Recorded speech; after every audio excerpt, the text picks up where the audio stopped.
So today we're looking at a new Sigma 18 to 35mm f1.8. It's proving to be quite a popular lens, and it's quite popular because it's also got this USB dock, maybe, but we've got it and we've connected up to computer. We're going to fiddle with this before we go out on the streets because we want to have it perfectly optimized, optically optimized.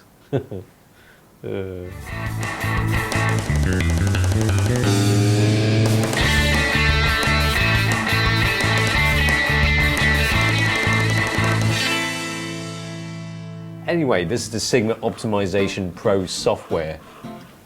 Look at that. You can update the firmware of your lens. Let's do that now. Oh, okay, it's fine. Customization. You've got focus setting, customization mode setting, which I can't do, and reset all. Focus setting. The trouble with Sigma's USB dock and software is that it's hideously geeky. Now this really is for geeks, because I have to be honest, I feel that I'm going to fuck this up. I mean, the whole point of this is if it back focuses or front focuses, but they should make a good lens in the first place, shouldn't they? But anyway, you can add it, look, you can change it depending on the distance.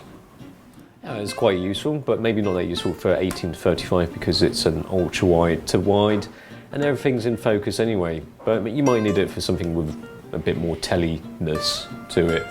So, how do you know if it's connected? Oh yeah, that's handy. They put the green light on the bottom. Not only is it geeky though, it's flawed. Okay, so there you go. You've tweaked your lens, but you don't actually know if it works, in fact. So what do you do when you've tweaked your lens? You have to disconnect it and then put it back on your camera and then test it.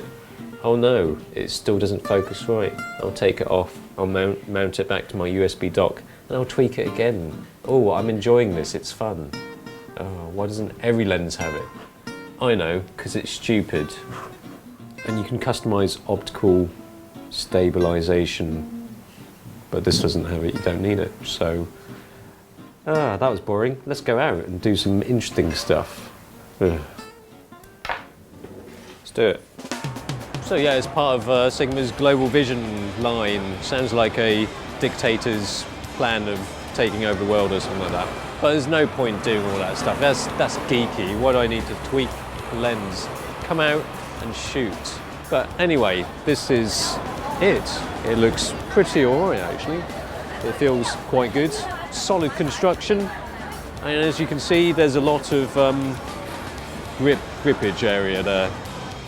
Zoom ring and the focus ring, rubberized. Maximum grippage. And then a little bit in the middle there, just in case you haven't got enough grip on your lens. Its looks aren't too shabby, and the build is far from it. Feels better than some Canon lenses. At just a little over 800 grams, it's got some heft to it. At 121mm long, this should be nicknamed the Sigma Schlong. Made in Japan. And look, the A stands for art lens.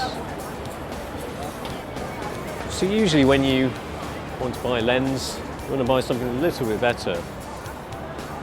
What do you get for a certain price bracket? Well, you might get this 1740 f4L if you've got a crop-censored Canon. Is this any good? Well, let's mount it first. Oh, oh dear. That's a useful, it acts as a rear lens cap as well. Oh no, we've got the Nikon mount. Not really, just kidding. So, oh yeah, that works. Oh. Cap for the other lenses as well. Bosh, there we go. 18 to 35 wideness.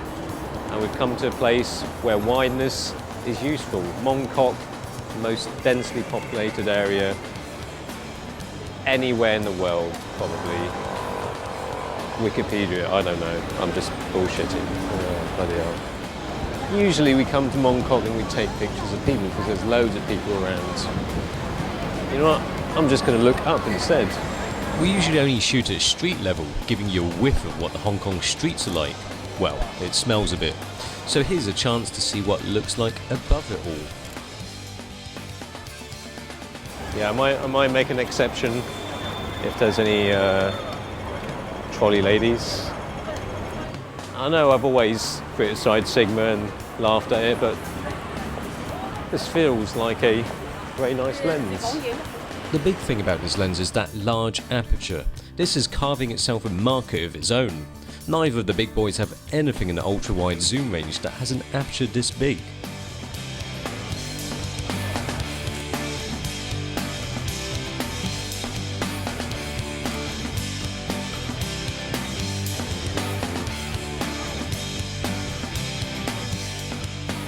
The focus is quick as you probably expect from a wide angle. There's not much to focus on, everything's in focus. As well as it being fast, all the action happens internally and quietly. Makes it sound like a silent fart. And of course focus is accurate because you can customise it until your fingers and your eyes bleed. It works a treat with this camera body.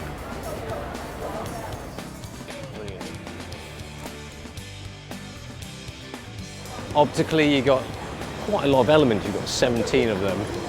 This seems to be well spec'd. 5 SLD super low dispersion and 4 glass mold aspherical elements.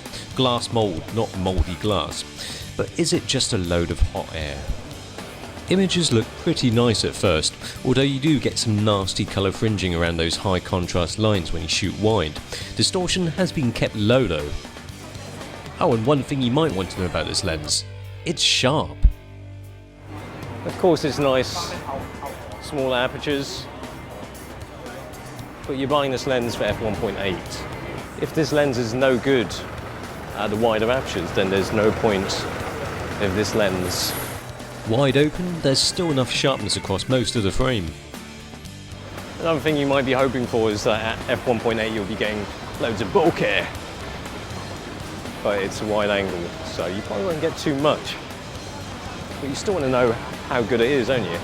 I shouldn't be able to get shallow depth of field with an ultra wide, but I can get real close.